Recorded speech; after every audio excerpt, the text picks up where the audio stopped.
Smart കിച്ചണിലേക്ക് എല്ലാവർക്കും സ്വാഗതം. ഇന്നത്തെ റെസിപ്പി മീൻ പീരയാണ്. അയല കൊണ്ടുള്ള മീൻ പീര. ഫ്രണ്ട്സ്, നിങ്ങൾക്കെല്ലാവർക്കും സുഖം തന്നെയല്ലേ? വീഡിയോ കണ്ടുകൊണ്ടിരിക്കുമ്പം തന്നെ ഒന്ന് ലൈക്ക് ചെയ്യാൻ മറക്കരുത്. നല്ല ഫ്രഷ് അയലയാണ് കിട്ടിയിരിക്കുന്നത്. 4 എണ്ണമുണ്ട്. ഇതുകൊണ്ടാണ് ഇന്ന് മീൻ പീര ഉണ്ടാക്കുന്നത്. ആദ്യമായി മീനെ വെട്ടി ക്ലീനാക്കി എടുക്കണം. അതിനുശേഷം ഒരു മിക്സിയുടെ ജാറിലേക്ക് 1 കപ്പ് ചിരവിയ തേങ്ങ ചേർത്ത് കൊടുക്കാം. ഇതിലേക്ക് എരിവിനായിട്ട് 5 പച്ചമുളകും 1 വലിയ കഷ്ണം ഇഞ്ചിയും 2-3 അല്ലി വെളുത്തുള്ളിയും കുറച്ചേറെ കറിവേപ്പിലയും കൂടി ചേർത്ത് കൊടുക്കാം. പിന്നീട് ഇതിലേക്ക് 3-4 കഷ്ണം ചെറിയ ഉള്ളിയും മീൻ പീരയ്ക്ക് ആവശ്യമായ 1 ടീസ്പൂൺ ഉപ്പും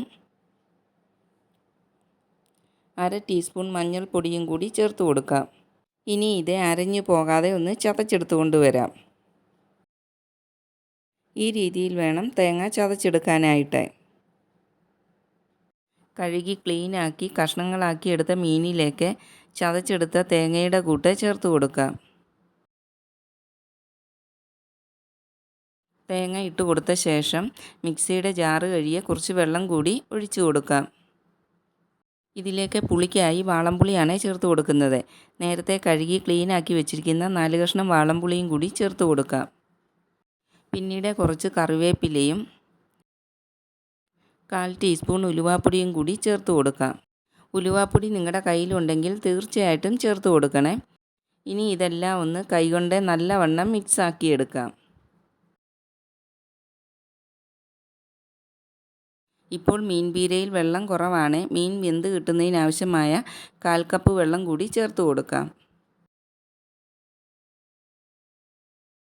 വെള്ളം ചേർത്ത് കൊടുത്ത ശേഷം എല്ലാം ഒന്നും കൂടി കൈകൊണ്ട് മിക്സാക്കി എടുക്കാം.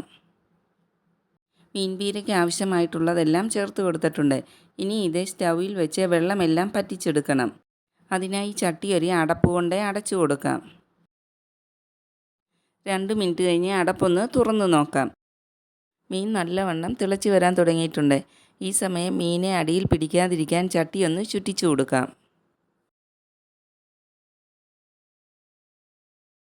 ഇനി അടച്ചു വെച്ച് ബാക്കി വെള്ളം കൂടി ഒന്ന് പറ്റിച്ചെടുക്കാം. 3-4 മിനിറ്റിന് ശേഷം അടപ്പൊന്ന് തുറന്ന് നോക്കാം. ഇപ്പോൾ നല്ല പെർഫെക്റ്റായിട്ട് വെള്ളമെല്ലാം പറ്റി വന്നിട്ടുണ്ട്. ഈ സമയത്ത് 1 ടീസ്പൂൺ വെളിച്ചെണ്ണ കൂടി ചേർത്ത് കൊടുക്കാം. വെളിച്ചെണ്ണ ചേർത്ത് കൊടുത്തിട്ട് സ്റ്റൗ ഓഫ് ചെയ്യാം. വെളിച്ചെണ്ണയ്ക്ക് പകരം മറ്റ് ഓയിലുകളൊന്നും ചേർത്ത് കൊടുക്കരുത്. വെളിച്ചെണ്ണ ചേർത്ത് കഴിയുമ്പോൾ മീൻ പീരയ്ക്ക് നല്ലൊരു ടേസ്റ്റാണ് കിട്ടുന്നത്. ഈ രീതിയിൽ നിങ്ങൾക്ക് ഏത് ടൈപ്പ് മീൻ വേണമെങ്കിലും പീര വെക്കാവുന്നതാണ്. കപ്പയ്ക്കും ചോറിനും എല്ലാം അടിപൊളി ഒരു സൈഡ് ഡിഷാണ് മീൻ പീര.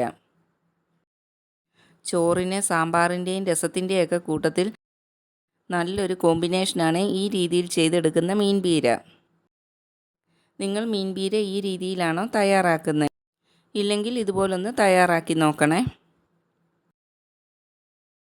വീഡിയോ ഇഷ്ടപ്പെട്ടാൽ ഫ്രണ്ട്സിനും ഫാമിലിക്കും എല്ലാം ഒന്ന് ഷെയർ ചെയ്ത് കൊടുക്കുകയും ലൈക്ക് ചെയ്യുകയും സബ്സ്ക്രൈബ് ചെയ്യാതെ ആരെങ്കിലും കാണുന്നുണ്ടെങ്കിൽ ഒന്ന് സബ്സ്ക്രൈബ് ചെയ്ത് സപ്പോർട്ടും കൂടി ചെയ്യണേ.